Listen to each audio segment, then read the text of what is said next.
Hola, ¿qué tal amigos de Revista 4Q? Nos encontramos hoy con el maestro de muchos maestros, Jesús Lemus Barajas, quien es un escritor, periodista de tiempo completo, investigador, autor de diferentes libros como Cara de Diablo, Los Malditos 2, El agua o la vida, recientemente editado en 2019. Eh, ¿Quién más que el maestro Jesús Lemos para hablarnos de esta obra que se acaba de editar hace unos días, que se llama Jaque a Peña Nieto y a su imperio de corrupción? Que bueno, es un libro, un nutrido maestro, 14 capítulos lo componen, Exacto. y pues quién mejor que usted para platicarnos un poco acerca de lo que vamos a encontrar en este libro. Mira, mi querido Felipe Olivares, te agradezco mucho tus atenciones, por supuesto, mis amigos de la revista 4Q, Gracias. y un placer estar con ustedes. Platicarte de este libro, el más reciente que publico a través de la generosidad de la editorial HarperCollins México y con el apoyo de mi editor Edgar Kraus, pues decirte que es un texto informativo que ahonda mucho más para tratar de descubrir hasta dónde fue el nivel de corrupción del gobierno de Enrique Peña Nieto. Porque hasta hoy, mi querido Felipe, nada más se había dicho que Peña Nieto había incurrido en actos de corrupción, hasta ahí, pero no se había ahondado en cuáles verdaderamente habían sido los actos de corrupción.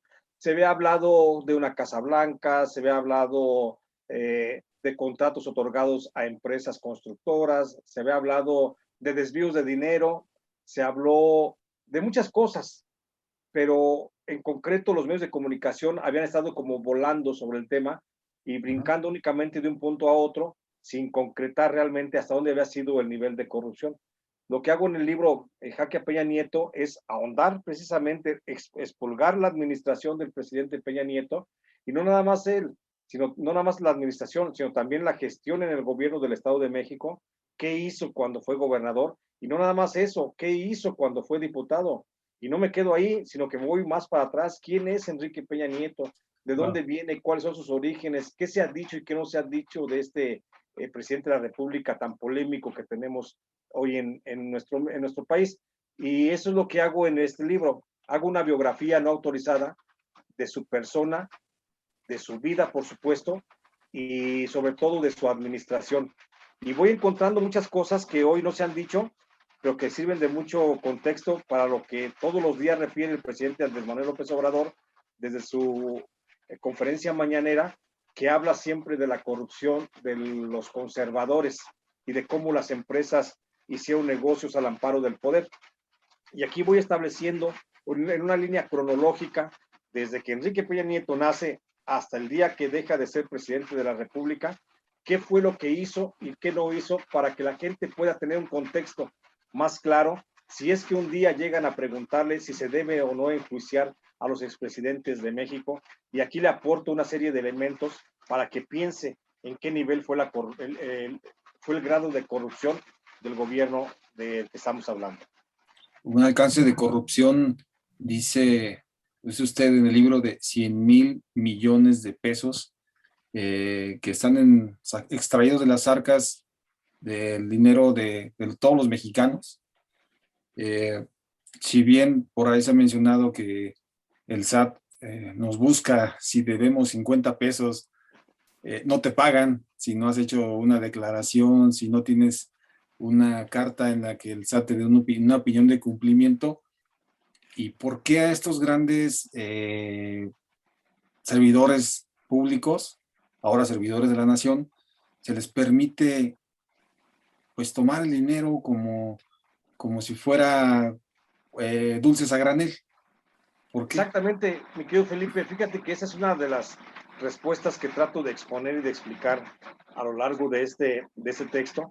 Y para ello expongo una situación bien clara. El nivel de corrupción del gobierno de Peña Nieto no lo alcanzamos todavía a comprender ni a dimensionar. Estamos muy enojados los mexicanos porque sabemos que Rosario Robles desvió 6,000 millones de pesos y sabemos que Emilio Lozoya desvió 100 a 120 millones de pesos para el pago de sobornos a legisladores para que fuera aprobada la reforma energética. Pero lo que establezco en este libro es que el desfalco que se hizo al gobierno o a las arcas del gobierno federal en el gobierno de Peña Nieto fue de 100,000 millones de pesos. Es decir, nos falta por conocer un 93% de toda la corrupción que hoy sabemos solo en lo que se refiere al saqueo de las arcas nacionales.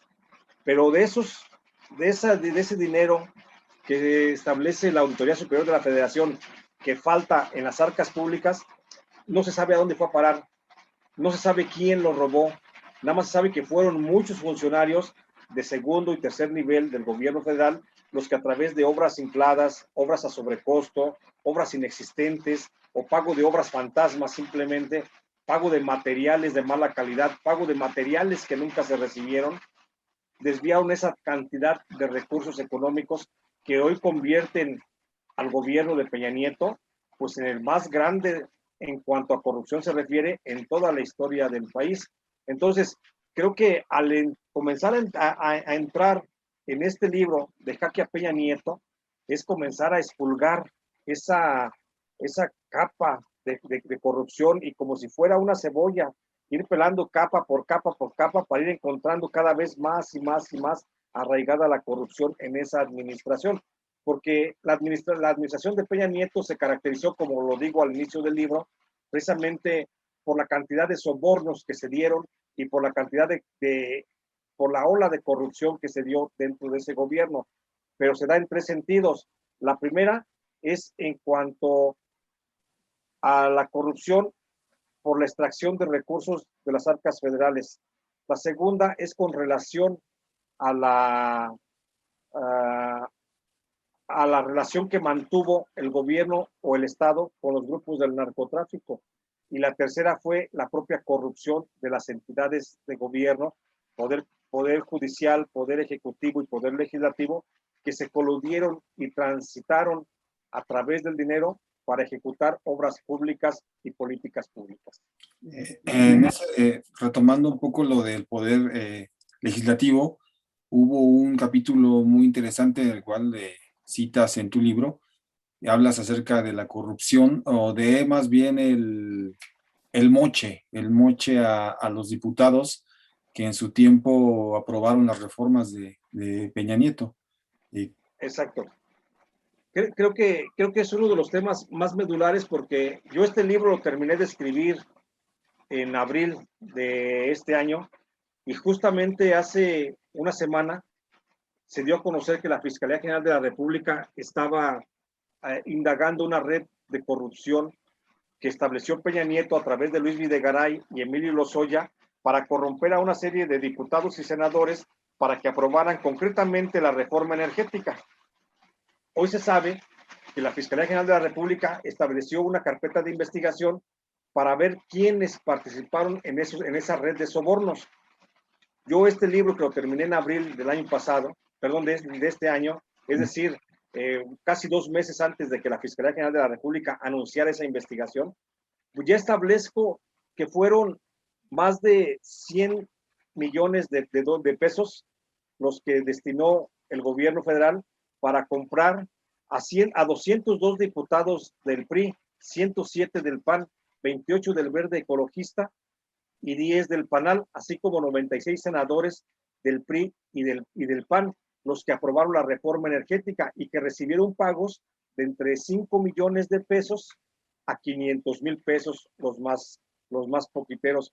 Y esta red de corrupción la estableció en el Senado de la República Emilio Gamboa Patrón, el que sobornó a los senadores del PRI. También participó Ernesto Cordero Arroyo, que sobornó a los diputados del PAN, y por supuesto también Jorge Emilio González Martínez, que sobornó a los diputados del Partido Verde Ecologista. En la Cámara de Diputados, los priistas fueron sobornados por Manlio Fabio Beltrones. A los del PAN los sobornó Luis Alberto Villarreal García, a los del Verde Arturo Escobar y Vega, y a los del PANAL Lucila Garfias Gutiérrez. Esto por una instrucción directa del presidente de la República para que pudiera pasar su reforma estructural, la más básica, que es la reforma energética. Qué bonita familia, ¿no? Muy bonita, por supuesto, y te digo, y lo más importante es que aquí en la lista, en el libro, en el anexo documental, allí establezco los nombres de los diputados que recibieron esos moches, esos sobornos, que constituye, por supuesto, un delito para la nación. Es decir, si la Fiscalía General de la República cumplimenta y lleva a cabo las órdenes de aprehensión contra estos que resultarán responsables, por supuesto, del delito de cohecho, pues sin duda alguna nos van a hacer falta cárceles, mi querido Felipe, para poder encarcelar a tanto bandido que se generó en la Cámara de Diputados y en la Cámara de Senadores. Jesús, ese dinero con el que se sobornó a estos diputados, ¿se suma a los 100,000 millones desaparecidos? No, es parte de esos 100,000 millones de pesos, es parte de esos 100,000, pero hablamos únicamente de 100 a 120 millones que fueron con lo que le pagaron a estos legisladores. A eso súmale, a esos 100 a 120 millones, súmale los 6,000 millones que desvió Rosario Robles, y hablaríamos cuando mucho de 7,000 millones en términos generales. Es decir, faltarían por lo menos 93,000 millones de pesos por saber dónde están y cómo se manejaban. Claro. Maestro, El Principito. Inicia así el capítulo. Fíjate que decido comenzar el libro contando la historia, pues como se cuentan todas las historias, mi querido Felipe, desde un principio, porque una historia bien contada debe partir justamente desde el principio. Y yo decido partir y construir un personaje, ir moldeando quién fue Enrique Peña Nieto para poder entender las circunstancias que lo rodearon y las circunstancias que lo llevaron a permitir el nivel de corrupción que permitió. Y el Principito, cuando comienzo a adentrarme, le decido ponerle el título del Principito a este capítulo, porque esa era una de las formas en las que la mamá de este Peña Nieto, Enrique Peña Nieto, se refería a él cuando le hablaba con cariño cuando estaba chiquito, porque la señora lo moldeó, le fue transformando su figura. Inicialmente quería que se pareciera al actor cantante español de los 50, Joselito, te habrás de acordar, el que llegó a México a través de la trilogía de las películas El Ruiseñor, el canto del Ruiseñor, la trilogía de los Ruiseñores que se le conoce, son 3 películas. Entonces, la mamá de Enrique Peña Nieto, como su hijo, quería que su primogénito pues se pareciera a Joselito, y lo peinaba así con el copetito como Joselito, y su moñito se lo ponía así muy mono, y entonces desde ahí le fue transformando su figura, no lo dejó ser quien fuera, y entonces ahí es donde se le fomenta a él una idea psicológica de buscar la aceptación a través de la apariencia, la aceptación del resto de las personas. Pues por eso ese es uno de los principales defectos psicológicos que tiene este personaje, que se convierte en un ser moldeable, que desde su seno familiar, donde no le faltó nada, donde fue privilegiado, por supuesto, recibió muchos recursos para el desarrollo de su intelectualidad y para el desarrollo de su sana persona, y eso lo convirtió en un ser sagaz, egocéntrico, astuto, controlador, manipulador, muy inteligente. Nada que ver con el personaje tonto que nos dicen que muchos medios de comunicación que era. Y eso es lo que a él se le fermenta dentro de su persona, la necesidad, no la aspiración ni el deseo, la necesidad de ser presidente de la República desde muy temprana edad. Claro, no es ningún tonto. Creo que los lapsus brutus que todos conocemos, el de estamos a 3 minutos, no menos 5. Exacto. Cosas de esas, creo que esos lapsus brutus, de repente creo que todos hemos pasado por algún lapsus de esos, pero para él... Pero estos lapsus que él, o ese trastabilleo verbal emocional que planteaba en algunos momentos, es producto únicamente de su personalidad. Afloraban o afloran esos lapsus brutos, afloran cuando él se siente que pierde el control de su entorno. Cuando sabe que está vulnerable es cuando comete este tipo de errores. Es una especie de nerviosismo que le podríamos llamar. Y esa personalidad es la que todos los mexicanos nos comimos por mentiras de los medios de comunicación, porque realmente así nunca fue Enrique Peña Nieto. Él es una persona muy, muy inteligente, por supuesto. Maestro, recientemente se inhabilitó a Luis Videgaray por 10 años se le inhabilitó por 10 años, no puede trabajar en Eh, ningún servicio. Eh, ¿qué, Fíjate qué, que perdón, no, qué tan coyuntural viene siendo este libro en este proceso en el cual ya Videgaray tiene las manos metidas? Obviamente también tiene un control muy importante dentro de la administración del licenciado Enrique Peña Nieto. ¿Qué tanto viene a trascender este libro en este caso, maestro? mira, mi querido Felipe, creo que sabemos Luis Videgaray fue el cerebro detrás del cerebro de Enrique Peña Nieto, porque si Enrique Peña Nieto es inteligente, pues Luis Videgaray es mucho más inteligente, es mucho más astuto, es mucho más sagaz. Entonces, por eso Enrique Peña Nieto siempre lo tuvo a Luis Videgaray como su mayor hombre de confianza. Era el ejecutor de sus políticas que él decidía en lo interno, las ejecutaba Luis Videgaray.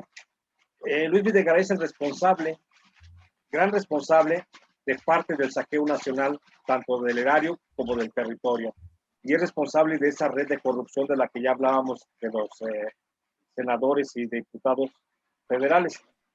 Pero Luis Videgaray, que todo ese entorno, eh, hoy apenas es sancionado con una inhabilitación de solo 10 años por una pecata minuta que es omisión en la declaración patrimonial.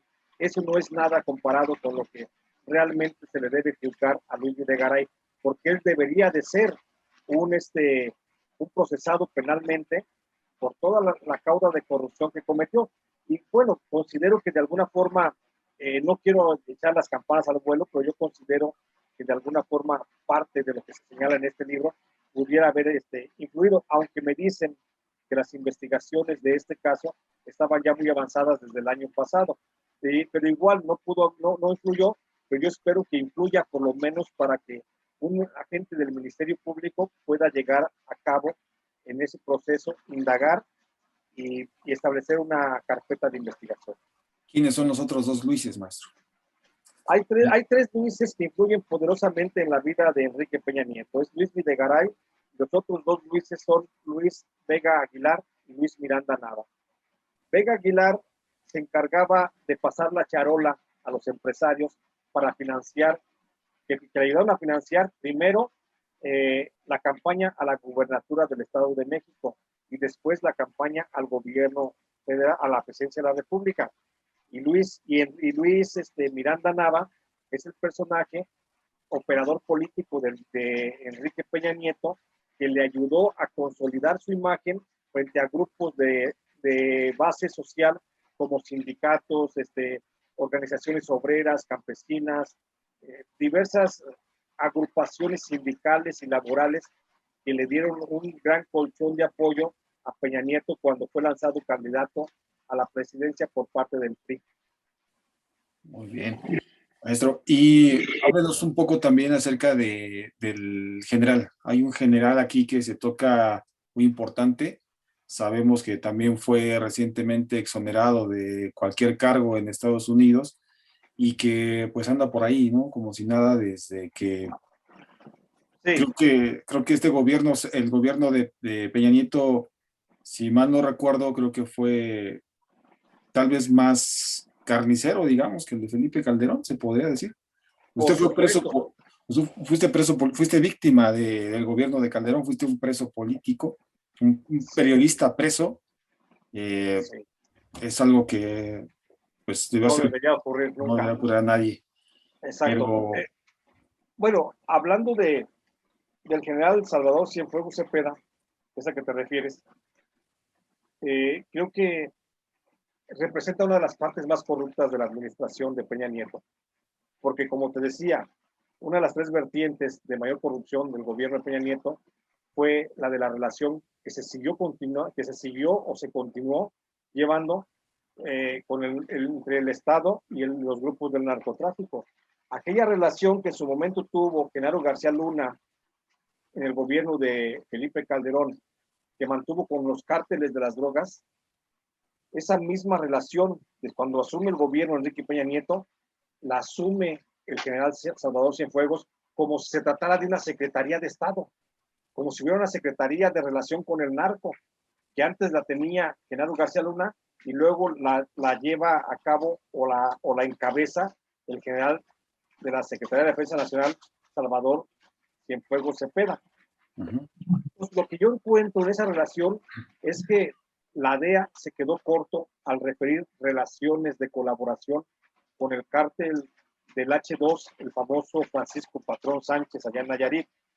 Yo encuentro, porque me doy a la tarea, voy, investigo y platico con algunos miembros del narcotráfico, algunos jefes importantes del narcotráfico, de los cárteles de los Templarios, de Sinaloa, de Jalisco Nueva Generación, de Beltrán Leiva, de los Arellano Félix, de Cártel de Juárez, de los del Golfo y los Zetas. Comienzo a platicar y lo que veo es que la relación que mantiene el general es más allá de lo que señala la DEA. Es más perversa, es más estrecha y es a cambio de más dinero. Muchísimo dinero está en juego. De parte de la administración de Enrique Peña Nieto hubo un cártel precisamente que creció mucho, el cártel Jalisco Nueva Generación. Hubo alguna ruptura con el anterior cartel que tenía Felipe Calderón, que sabemos que era el de Sinaloa. ¿Allí siempre algún presidente tiene a su capo? Por lo general siempre tienen a su capo favorito. Y por supuesto en el gobierno de Enrique Peña Nieto, todos los cárteles crecieron, pero el que más repuntó, por supuesto, en cuanto a expansión territorial, fue el cártel Jalisco Nueva Generación. Sin embargo, debo aclarar que la relación de protección del general Cienfuegos, jugando sus piezas en el terreno de la violencia, siempre fue de apoyo a todos los cárteles, a los 8 cárteles que te mencioné. Sin embargo, te digo, el cártel que más recibió, yo creo, apoyo fue el cártel Jalisco Nueva Generación. Muy bien. Maestro, pues vemos una portada en la que el licenciado Peña Nieto, de alguna forma preocupado, sonriente, tal vez irónico, sarcástico, se limpia el sudor. ¿Será que hay un jaque, pero habrá también mate? ¿Jaque mate? Yo pienso que hay un jaque por lo pronto, esperemos el mate en términos judiciales, por supuesto. No podemos esperarlo de otra forma, ni lo deseamos de otra forma. Sería un mate en términos judiciales, donde sin duda alguna lo veremos muy pronto enfrentando un proceso penal que podría ser principalmente en Estados Unidos, porque en México no creo que haya la voluntad política para llevarlo ante la justicia. Muy bien. Maestro, ¿dónde podemos encontrar el libro? Bueno, este libro de HarperCollins México, creo que ya está, me dicen, ya está en todas las librerías del país. Se puede encontrar, se puede pedir a través de las librerías que tienen sus plataformas digitales para que se lo lleven a la casa. Yo espero que les guste a tus lectores, a tu audiencia, y que me apoyen por ahí adquiriéndolo, porque eso nos permite seguir haciendo periodismo independiente, mi querido sí. Felipe Olivares. No, pues maestro, un placer. Gracias por tu tiempo. También eres colaborador de este medio de comunicación, de esta revista que es tu casa. Claro. Ya tenemos da mucho orgullo. 2 años recibiendo tus siempre colaboraciones. Has sido portada de algunos números de nuestra revista. Y pues no me queda más que agradecerte y que te vayamos bien, que tengas mucho éxito con este nuevo libro. No, hombre, maestro, siempre bien agradecido con todas tus atenciones. Te digo, me siento muy honrado de ser colaborador de esta revista, del trabajo que tú encabezas. Y la verdad, agradezco la oportunidad de poder acercarme más a tus lectores. Pues muchas gracias, maestro. Estamos en comunicación. Nos vemos para la segunda vuelta, a ver cómo sigue marchando el libro. Y pues no queda más que agradecerte y un saludo de todo el equipo de Revista 4Q. Gracias. Nos vemos. Un fuerte abrazo.